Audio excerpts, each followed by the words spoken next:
Kuni malaikat sabi sujud macut. Oh yakin ni. Tom takalon urang lagi taat no. La malaikat mu kamarin malaikat sampai malaikat mengatakan tentang hal ketaatan orang tua ini. Kiban kakalon nacut oh tengah sujud.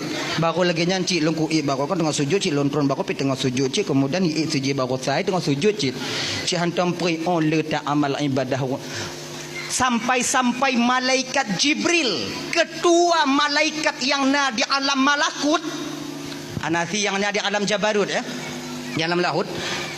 Malaikat Jibril ketua yang di alam malakut kagum mbak urun tuanya, kagum.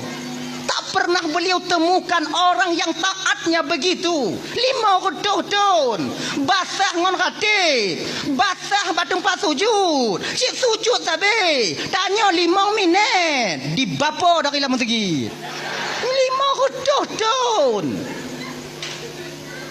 Tanya coba orang Jumaat, trek mantang tungku baca kutubah mu popot tanya. Tempuk. Kai pi oleh peperi ikut. Kai baca aja rukun kon.